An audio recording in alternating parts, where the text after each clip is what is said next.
what does it mean to be a good tennis coach? And so I got this comment from one of my viewers, posted something where he said that I'm a bad tennis coach because I demonstrated bad footwork on this particular video. And I don't think that's the right way of assessing a tennis coach. I think it's really a ridiculous way of doing that. I think a tennis coach's tennis ability, whether they could perform good footwork, good forehands, good serves, bad serves, I think that's irrelevant to tennis coaching in itself.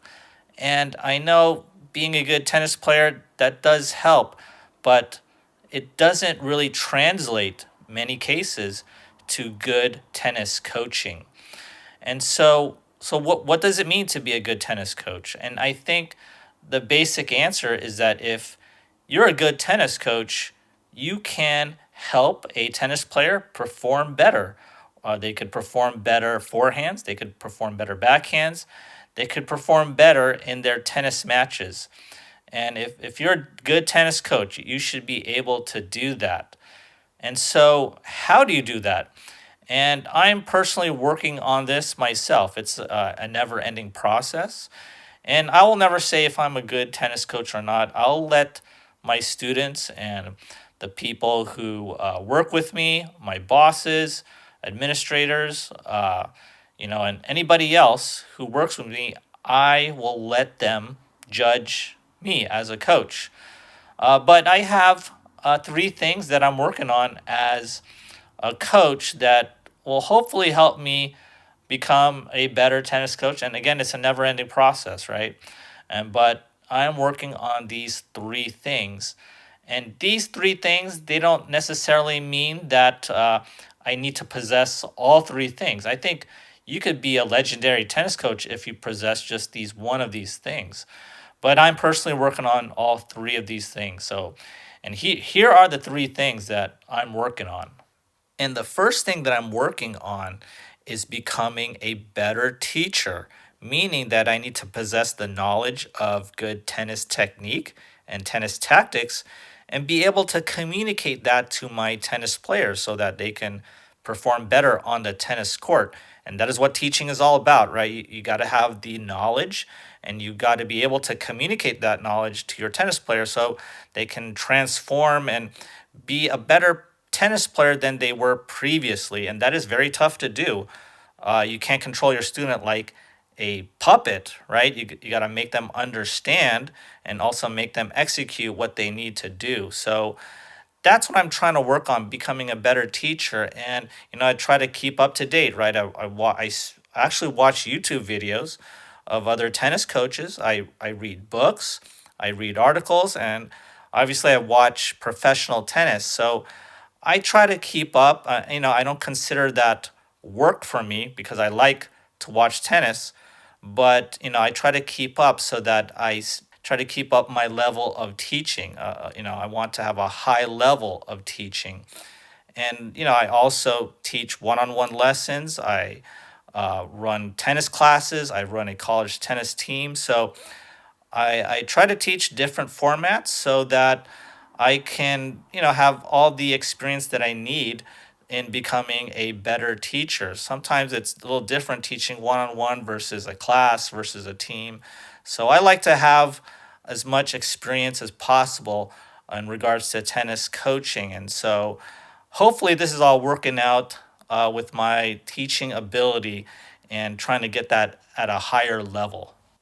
And the second thing that I'm working on is becoming a better motivator. And so this is what a stereotypical coach is about, right? There's a connotation with coach and motivation where, you see those basketball coaches or football coaches, they become very emotional and maybe they give these rah-rah speeches, rowdy speeches, super motivational speeches where they rile up the team and they are fired up to play the game. They're super excited and they go out and win. And, I have those rah rah speeches sometimes too with my college tennis team and try to motivate them. But it's not just that, right? It's not just that. So I just want to give an example of a match where my player was down a little bit, maybe one or two games in the third set. It was a final set. And so she was obviously going down almost to the point where it seems like she was going to tank the third set. And I told her that go ahead, fine, go ahead and tank. Let's just go out and get some ice cream right now. Might as well just quit right now and let's go get some ice cream. And somehow that motivated her into becoming better. There was more energy, there was more fire. She got angry a little bit, basically, right? And so I did a little reverse psychology there, and she was able to win that that match, that third set. And it was a tough third set. I could feel her energy going down, initially, but I needed to say something to motivate her, right? So it's not just about rah rah speeches, but sometimes you got to put a couple words in, very strategic words to get your player to play better. And it's not just about super excitement. Sometimes it has to be in match, sometimes it has to be before the match, sometimes after the match, right? So I'm trying to get better at this, at getting my players to be more motivated, and it is tough, right? But I think that is a coach's responsibility to get your players motivated to play this game at a high level. And the third thing that I'm working on is becoming a better manager. And this is the part of coaching that is behind the scenes and may seem irrelevant to the tennis in itself, but it's actually very relevant. So as a college head tennis coach, I'm not just worried about, the actual tennis coaching or getting my players to perform good. I'm also thinking about the recruitment, right? I need to find tennis players for my tennis team. I need to be able to communicate with my potential tennis students and maybe the parents. I need to be able to run my lesson plans very well and maybe schedule tournaments and communicate with my assistant coaches and get them in order. And so just the whole management of everything, right? Booking hotels, buying uniforms. A lot of these things are just management related, but you need to have good management skills in order to be a good tennis coach, I think. Also, maybe you're an academy tennis coach. You still need to be able to have a good management skills, like scheduling for your students, right? You got to be able to market well. I think marketing is part of the management. Maybe you're a professional tennis coach.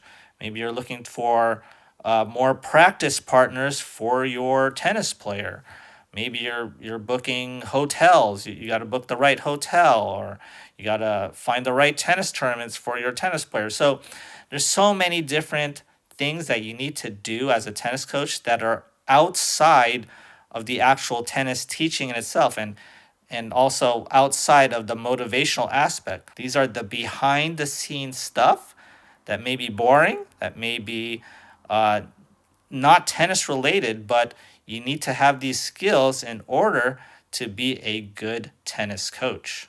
So, those are the three things that I'm working on: becoming a better teacher, motivator, manager.